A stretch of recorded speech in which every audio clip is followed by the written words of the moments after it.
The morning alarm rang through the dormitory halls of Nexus Prime Academy, like it did every day at exactly 600 hours. But today felt different to Taemin Park as he rolled out of his narrow bunk and looked at his reflection in the small mirror mounted on the wall. His dark hair was messy from sleep, and his brown eyes looked tired, but that was normal for a final-year cadet who spent most nights studying tactical manuals and star charts, while his roommate Hyunwoo Lee snored loudly in the bunk below him. Taemin had been at the academy for 3 years now, and in all that time he had kept to himself mostly, always polite when others spoke to him, but never seeking out conversation or friendship the way most cadets did. His instructors found him competent but unremarkable, a human student who did his work well enough to pass, but never stood out among the brilliant alien minds that filled the academy halls. The Galactic Military Academy on Nexus Prime was considered the finest military training facility in known space, drawing the best and brightest from dozens of species across the galaxy. Humans made up only about 15% of the student body since Earth had only joined the Galactic Federation 20 years ago and was still considered a newcomer species by most of the older civilizations. Taemin grabbed his uniform from the small closet and dressed quickly in the standard gray and blue outfit that all cadets wore. The fabric was made from some alien material that never wrinkled and always stayed clean, but he still felt strange wearing it after all this time. Down the hall, he could hear other students getting ready for the day, their voices mixing together. In a dozen different languages and frequencies that the universal translators worked to sort out at 700 hours, he joined the stream of students moving through the corridors toward the main lecture halls. The academy was built into an enormous space station that orbited a dead star, its hallways wide enough to accommodate the massive Gorvani students who stood 3 meters tall and the tiny Pixari who barely reached a human knee. Taemin walked at his usual steady pace, not hurrying like some of the younger students, but not dawdling either.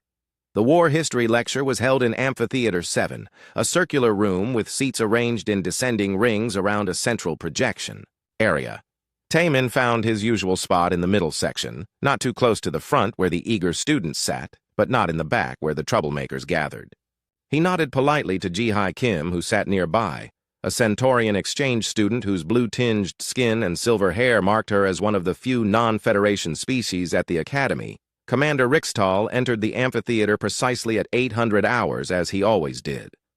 The Valiant officer was tall and thin with the characteristic 4 arms of his species, his pale green skin marked with the ritual scars that showed his military rank. His voice carried easily through the room without amplification as he began. The day's lesson.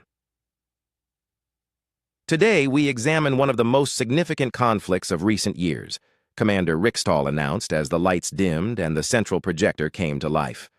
The Kethvar Uprising, which took place 5 standard years ago across 3 star systems and resulted in the deaths of over 2 billion sentient beings. Taemin felt his stomach tighten as images appeared in the air above them. He recognized the star charts immediately, even though he had hoped never to see them again. The Kethvar system, with its twin suns and the mining colonies that had been turned into fortress worlds. The Bellator system, where so many civilian transports had been destroyed. The Terminus system, where everything had finally ended. The Kethvar were a proud warrior species who had resisted Federation membership for over a century, the commander continued as more images flashed through the projection. When economic sanctions were applied to encourage their participation in galactic trade agreements, they responded with military force against civilian targets.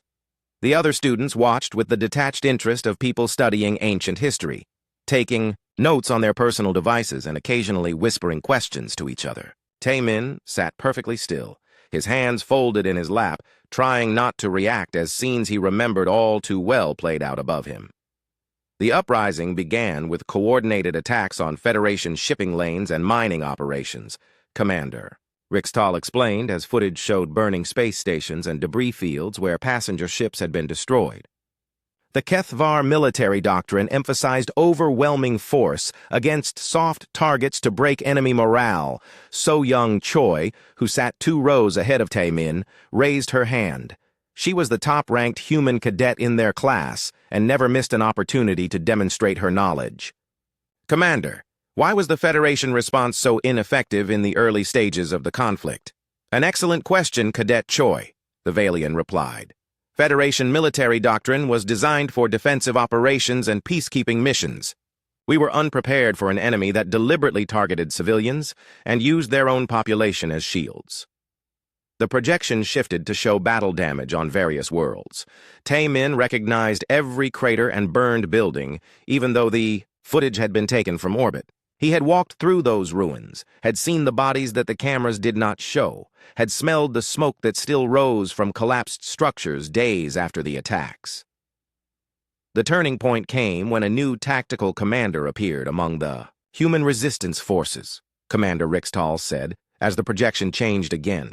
Someone the surviving Kethvar military personnel referred to as the ghost of Kethvar Murmurs went through the amphitheater as students who had heard legends, and rumors about the mysterious human commander leaned forward in their seats. The projection showed sensor readings and tactical analyses instead of actual footage, since no clear images of the ghost had ever been captured during the conflict.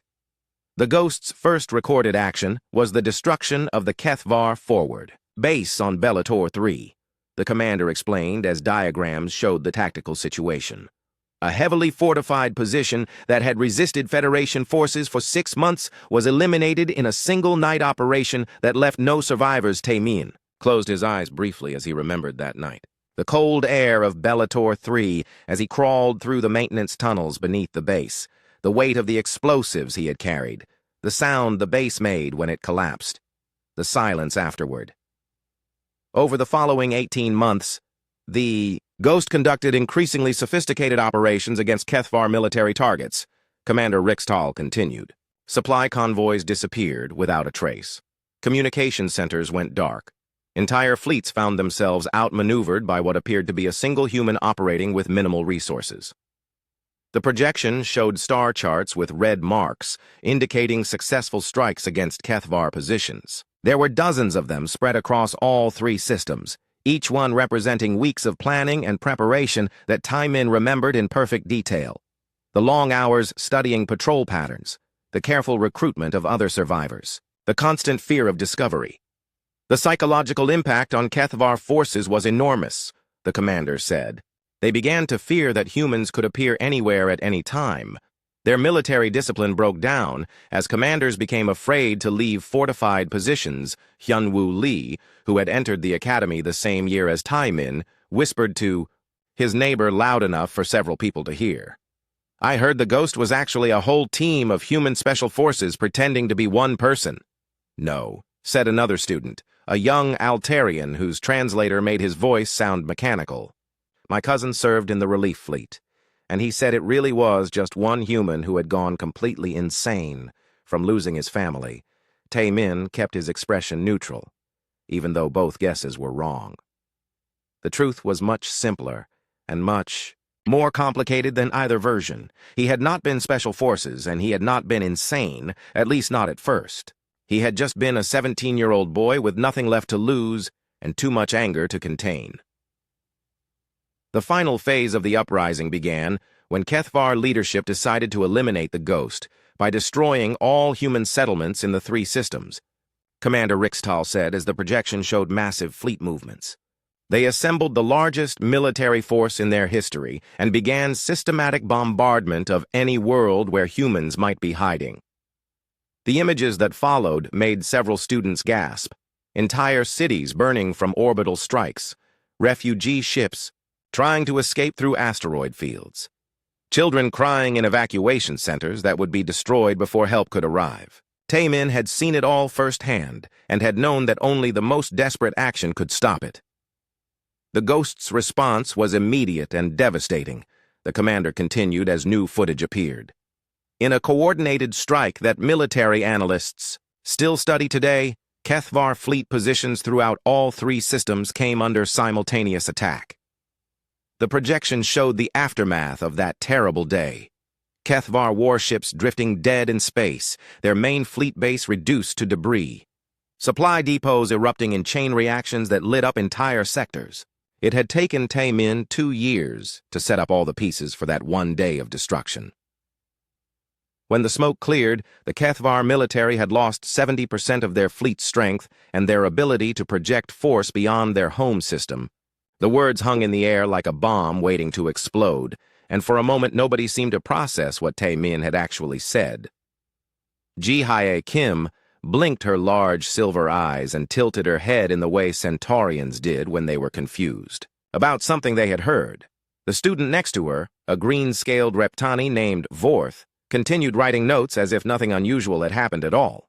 It was Yun-Woo Lee who reacted first, turning around from his seat 3 rows down, to stare at his quiet roommate with a mixture of disbelief and amusement. Hyun-woo had known Tae-min for 3 years, and had never heard him tell a joke or even speak loudly enough to be heard more than a few seats away.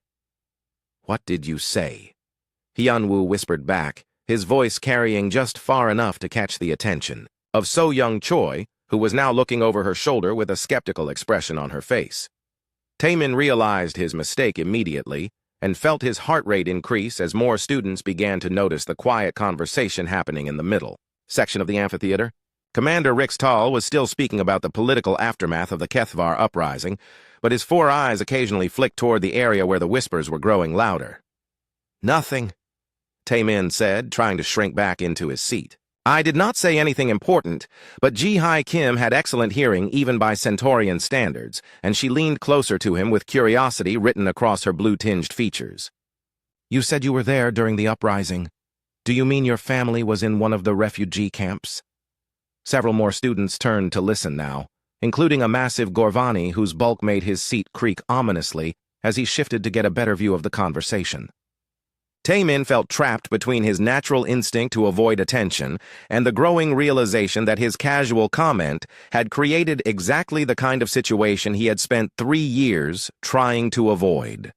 "My family was not in a refugee camp," he said quietly, hoping that would end the discussion. "We were just living there when it happened."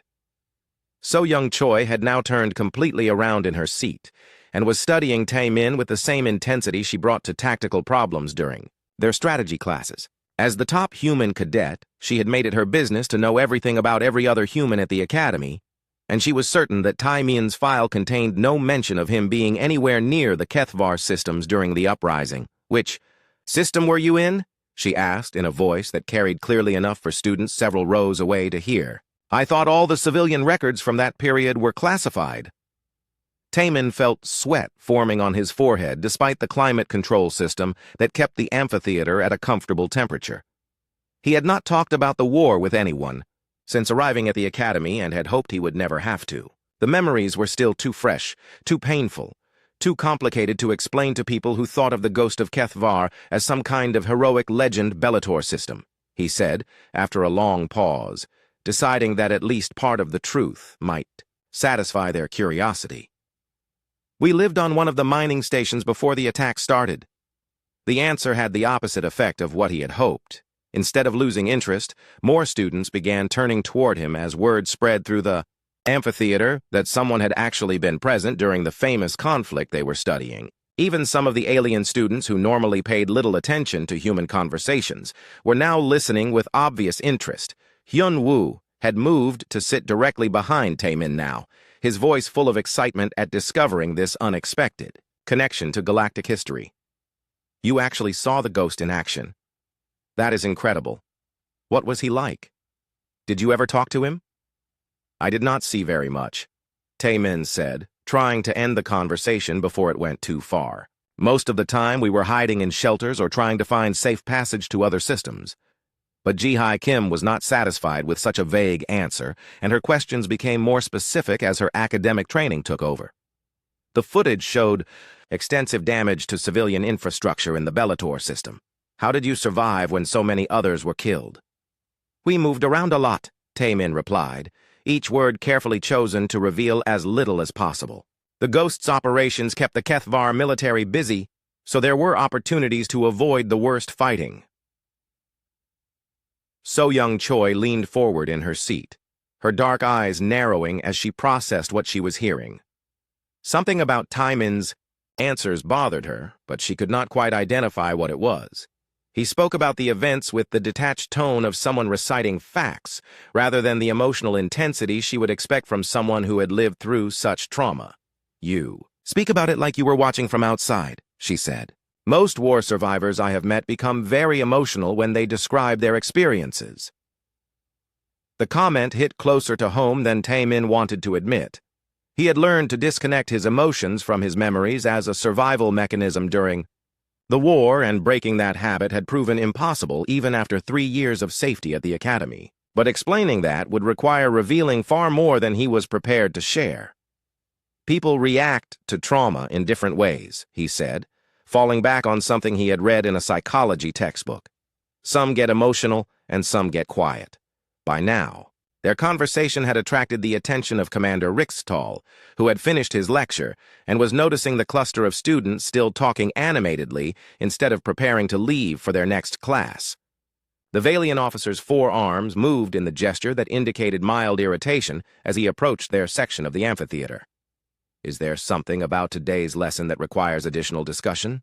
Commander Rixtal asked, his voice, carrying the authority of someone who had commanded warships before becoming an instructor. So young Choi immediately stood and adopted the formal posture required when addressing a superior officer. "Sir, Cadet Park was just sharing his personal experience as a civilian survivor of the HFY uprising." The commander's pale green features shifted into an expression of interest as he looked down at Tae-min, who was still trying to disappear into his seat. "Indeed. And which system were you in during the conflict, Cadet Park?" "Bellator system, sir," Tae-min replied, rising to his feet as protocol demanded. "My family operated a small mining station before the attacks began." Commander Rixtal nodded, thoughtfully as he accessed his personal device to review student records. "I do not see any mention of war zone experience in your academy application. Such background would normally be noted for psychological evaluation purposes." The statement hung in the air like an accusation, and Tae-min felt the weight of 24 pairs of eyes watching his reaction. He had been careful to omit any details about the war from his application 3 years ago, using falsified civilian records that showed him attending school on a peaceful colony world during the entire period of the uprising. "The civilian evacuation records were incomplete, sir," he said, sticking to the story he had prepared years ago. "Many families were separated and documentation was lost during the emergency relocations." It was technically true since the evacuation had been chaotic and many records were indeed lost, but it was also deliberately misleading in a way that made Tae-min uncomfortable. He had never enjoyed lying, but sometimes the truth was more dangerous than deception. Commander Rixtal seemed to accept the explanation, but his next question caught Tae-min completely off guard. "You mentioned that the Ghost's operations provided opportunities for civilian movement. Did you have direct observation of any of these tactical actions?" The question was asked in a casual tone, but Tae-min could see the sharp intelligence behind the Valiant's 4 eyes. Commander Rixtal had been a military officer long before becoming an instructor, and he knew how to recognize when someone was not telling the complete truth. "Not direct observation, sir," Tae-min said carefully. "But you could see the explosions. From the mining station when the Ghost hit HFY supply convoys." He immediately regretted adding that detail because it was too specific and too accurate. The supply convoy attacks had been visible from his family's mining station, but only someone who had been watching for them would have known to look in the right direction at the right time. Jihai. Kim caught the inconsistency immediately. "How did you know to watch for the attacks? The Ghost's operations were supposed to be completely unpredictable." Tae-min felt his carefully constructed story beginning to unravel as more students gathered around to listen to the conversation. Even some instructors from other classes had stopped to hear what was being discussed with such intensity in the middle of the amphitheater. "Sometimes there were warnings on the emergency communication channels," he said, which was true but not in the way it sounded. The resistance networks tried to coordinate civilian evacuations when they knew fighting was going to happen nearby. So young Choi was now studying him with the focused attention of someone solving a complex puzzle. But the resistance networks were completely separate from the Ghost's operations, according to all the intelligence reports I have read. He worked alone and never coordinated with other groups.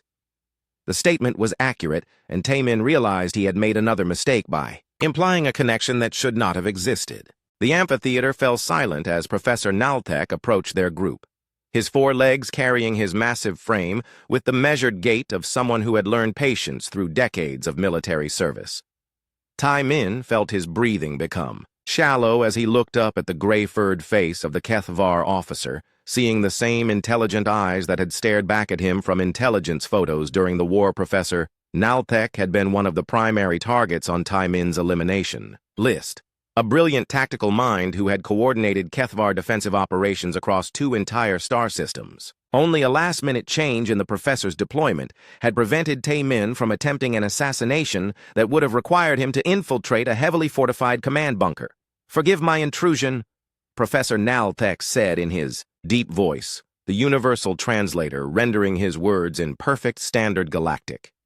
"But I could not help overhearing that we have a survivor of the uprising among our students." Commander Rixtal gestured toward Tai Min with one of his 4 arms. Cadet Park was just describing his experiences as a civilian in the Bellator system during the conflict. Perhaps you could provide some context from the military perspective. The Kethvar professor's large ears twitched forward in a gesture of interest as he studied Tai Min's face with the careful attention of someone trained to read enemy intentions. The Bellator system was heavily contested during the middle period of the uprising. Very few civilians survived the fighting in that region. "I was fortunate," Tai Min said, his voice barely above a whisper as he tried to control his instinctive reaction to being so close to a former enemy. "My family knew the mining tunnels well, and we could hide when the fighting got bad." Professor Nalthek nodded slowly, but his expression remained thoughtful. "The mining tunnels were indeed used by human resistance groups, though we never determined how they coordinated their movements so effectively. Our intelligence suggested they were receiving guidance from someone with extensive knowledge of our patrol patterns." The comment was delivered casually, but Tai Min could see the sharp intelligence behind the professor's dark eyes. Like Commander Rixtal, Professor Nalthek had spent years learning to recognize when people were not revealing everything they knew. So young Choi stepped forward, her academic curiosity overriding any social caution about interrupting a conversation between instructors. "Professor, in your opinion, how was the Ghost able to gather such detailed intelligence about Kethvar military operations?" "An excellent question," the professor replied, his gaze never leaving Tai Min's face. The Ghost demonstrated knowledge that should have been impossible for any human to acquire through normal reconnaissance methods. He seemed to understand our tactical doctrine better than some of our own officers. Hyunwoo Lee laughed nervously at what he assumed was professional humor. Maybe the Ghost was actually a Kethvar officer who switched sides. Professor Nalthek's ears flattened against his skull in the gesture that indicated serious disagreement. "No Kethvar would have committed the acts attributed to the Ghost. Our military code forbids the kind of psychological warfare he employed against our forces." "What kind of psychological warfare?" Ji-Hai Kim asked, her silver eyes bright with curiosity about military tactics she had only read about in theoretical texts. The professor was quiet for a long moment, as if deciding how much to reveal to students who had not lived through the conflict. "The Ghost had a talent for making our soldiers afraid of shadows. Supply convoys would find their escorts dead without any sign of how they had been killed.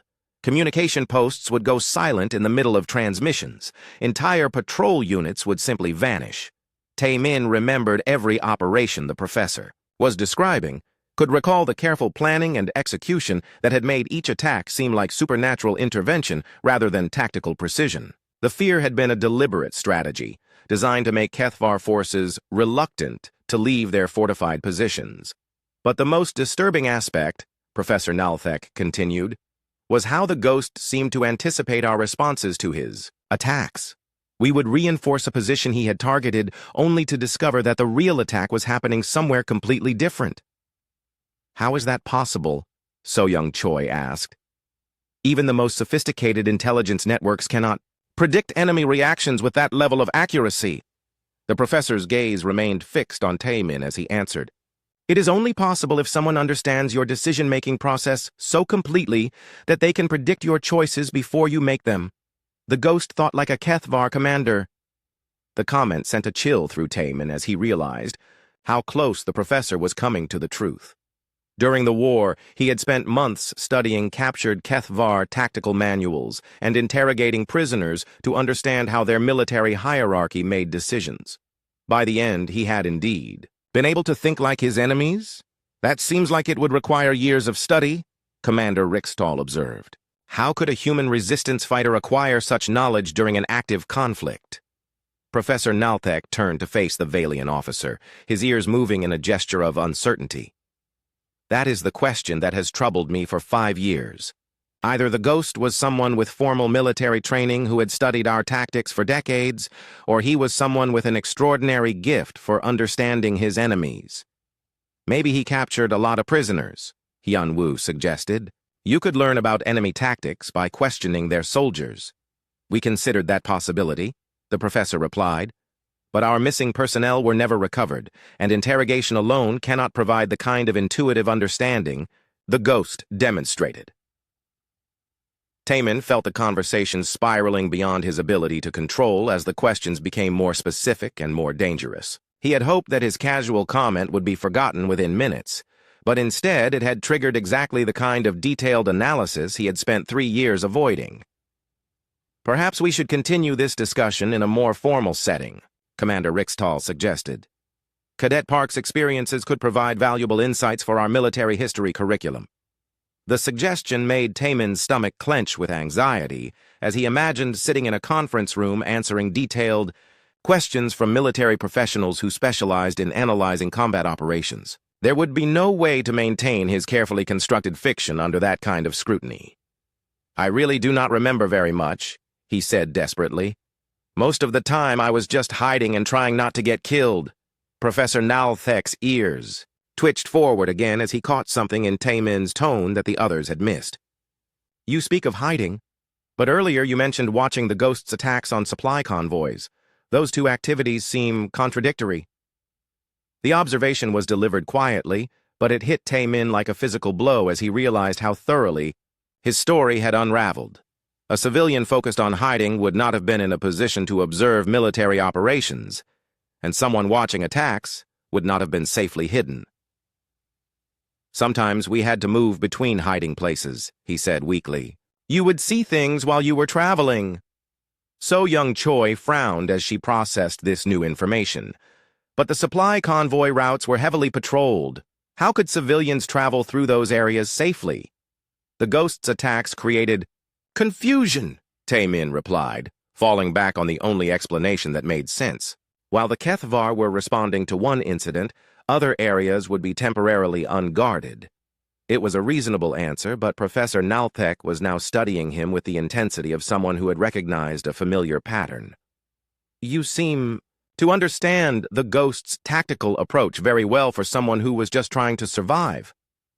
The comment hung in the air like an accusation, and Taemin felt the walls closing in around him as more students gathered to listen to the increasingly tense conversation. He could see suspicion growing in the faces around him as his answers failed to satisfy their questions.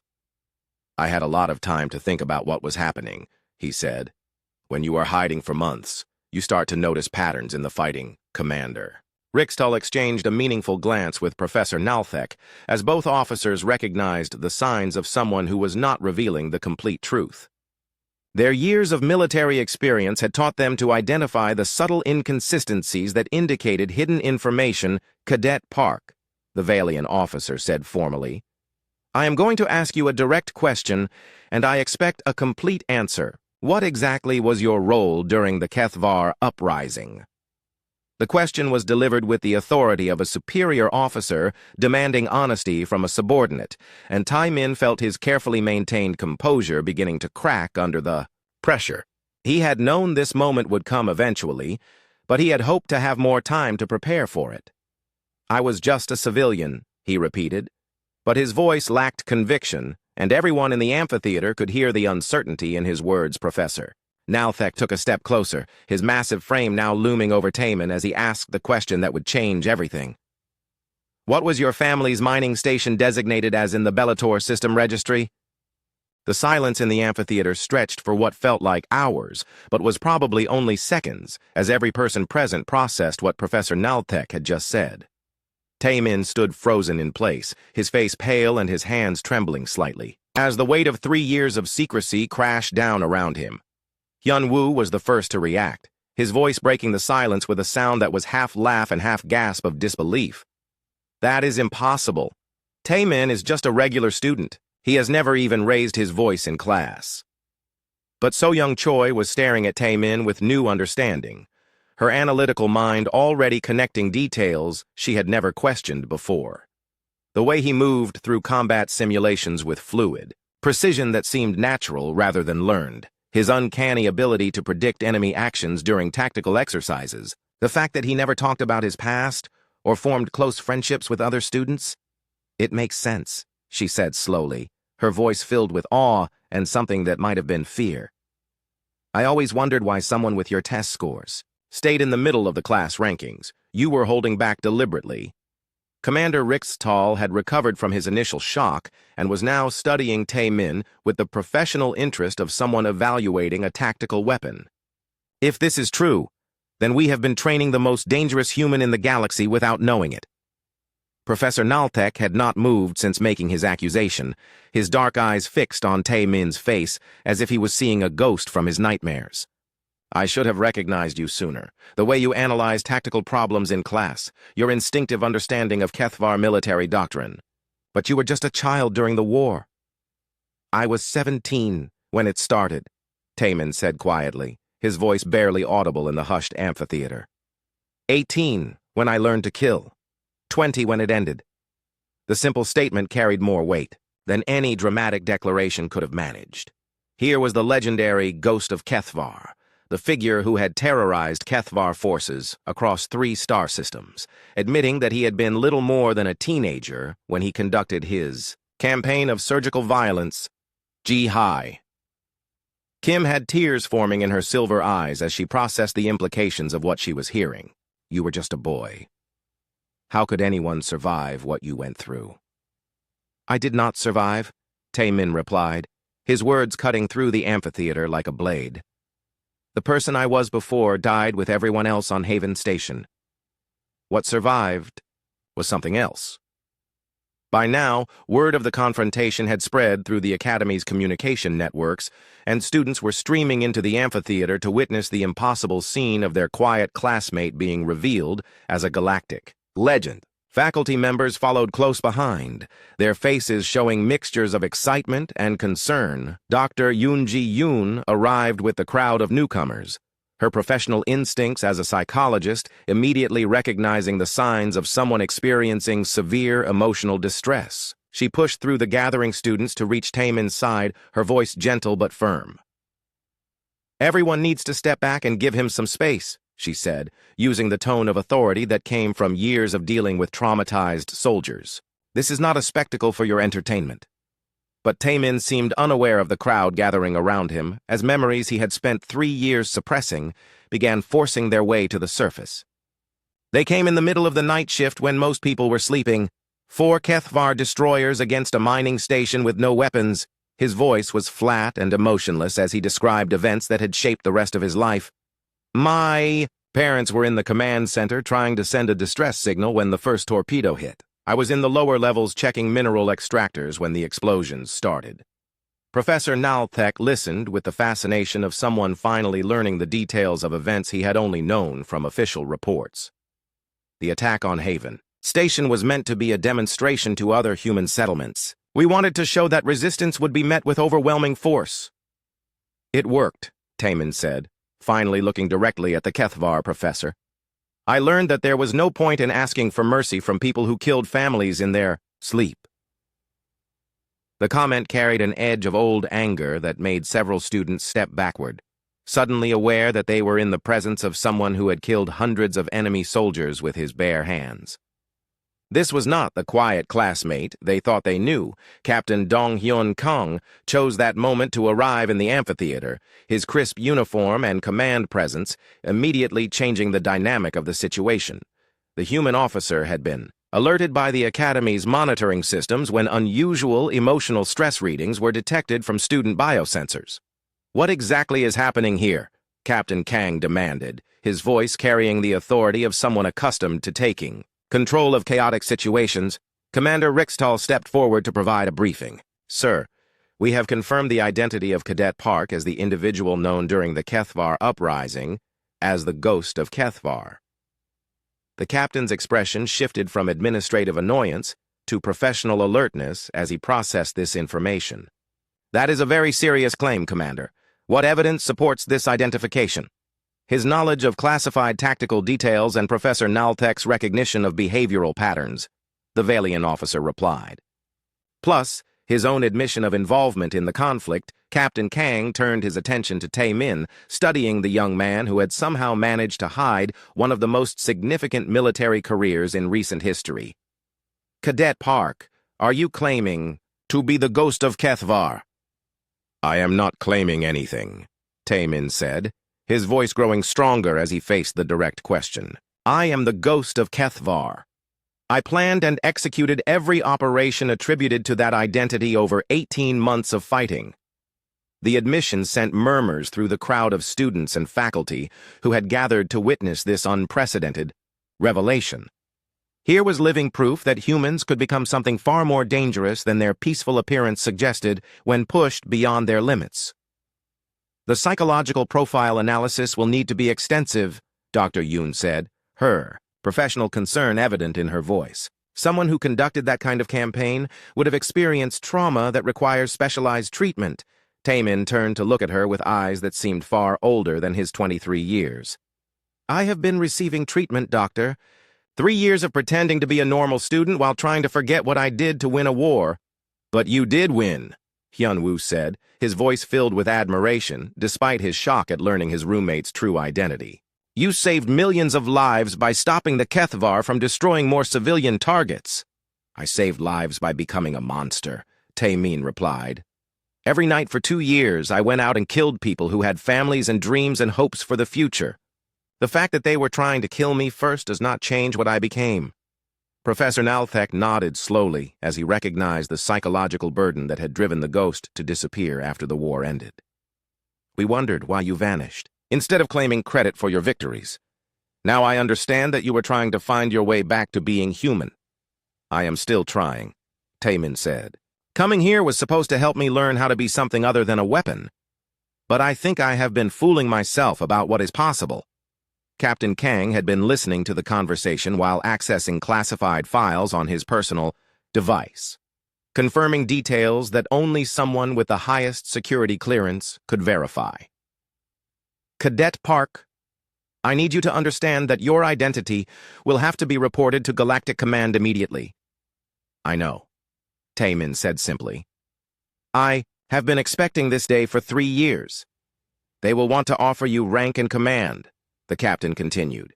"There are new threats emerging in the outer systems, and the Federation needs experienced combat leaders."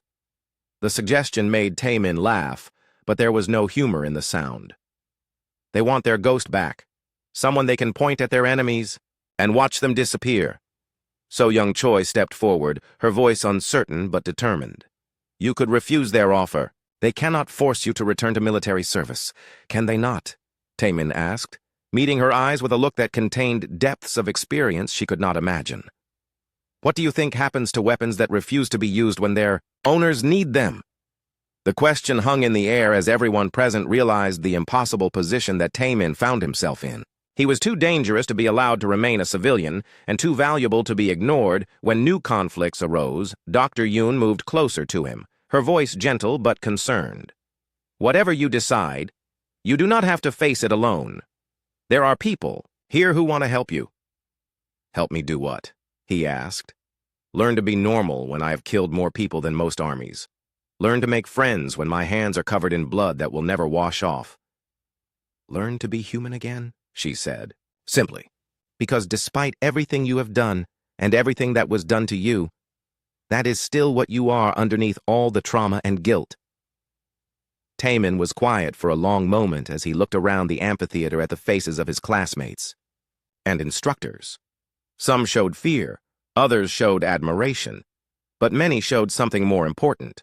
3 days after the revelation in the amphitheater, Tae-min sat alone in his dormitory room, staring out the viewport at the dead star that Nexus Prime orbited.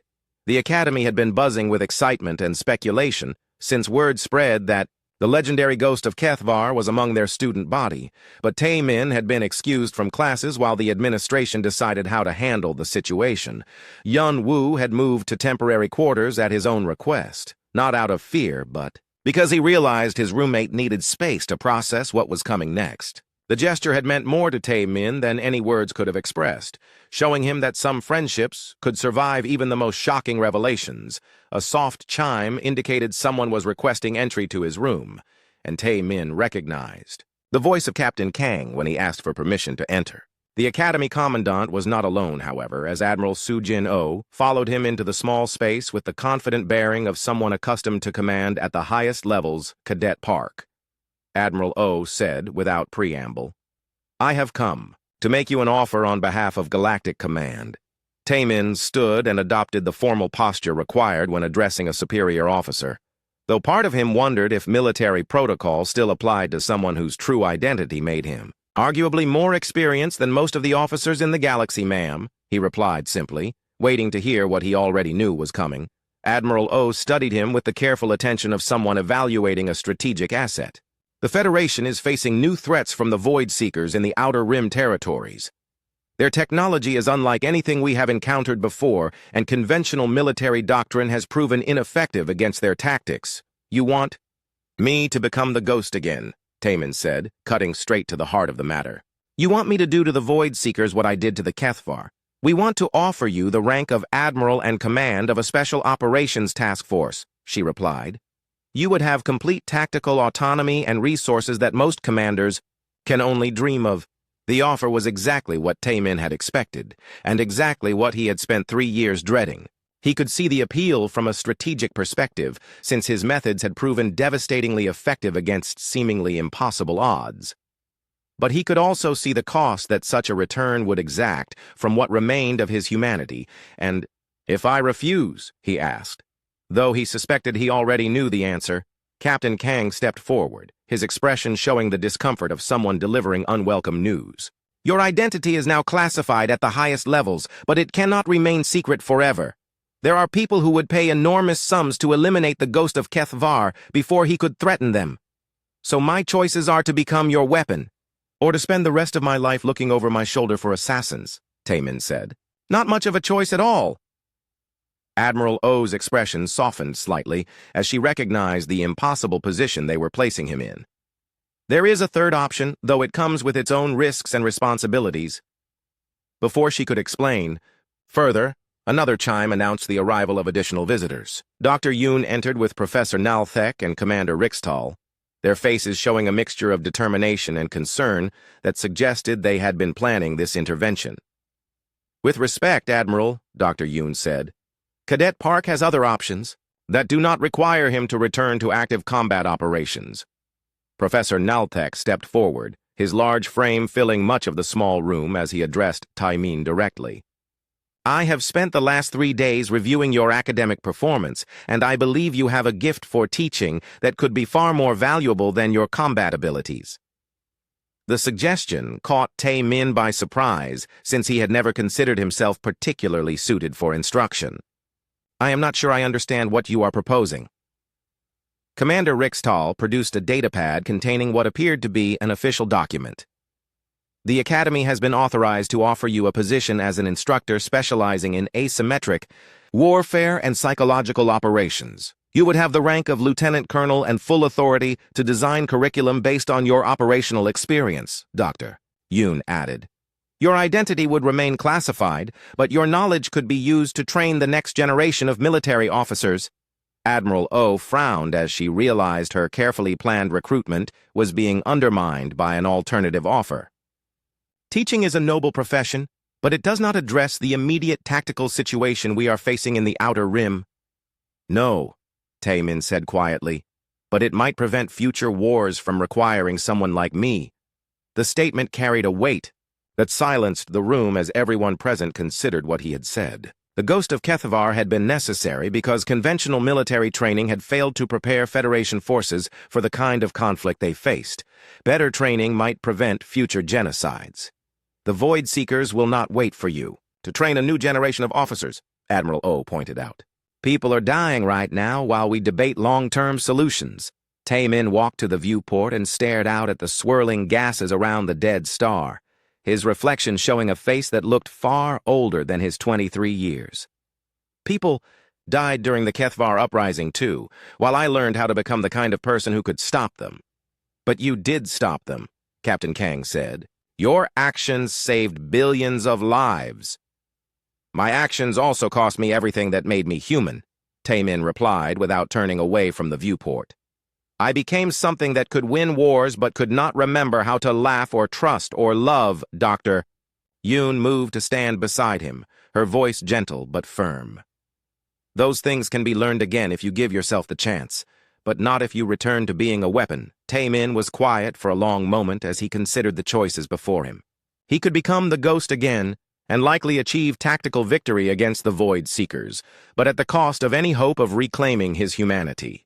He could accept the teaching position and try to build something positive from his traumatic experiences, but it would mean accepting that other people would die while he found his way back to being human.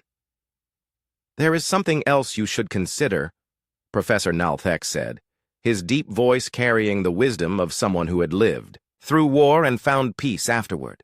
During the uprising, I spent 2 years hunting the ghost of Kethvar. I wanted to kill him more than I had ever wanted anything in my life. Taemin finally turned away from the viewport to look at the Kethvar professor. And now I see a young man who has carried the weight of an entire war on his shoulders and somehow managed to remain decent enough to feel guilt about what he was forced to do. Professor Naltek replied. That gives me hope that wars do not have to destroy everyone they touch. Admiral O checked her chronometer with the impatience of someone accustomed to quick decisions. I need an answer, Cadet Park. The situation in the Outer Rim is deteriorating rapidly.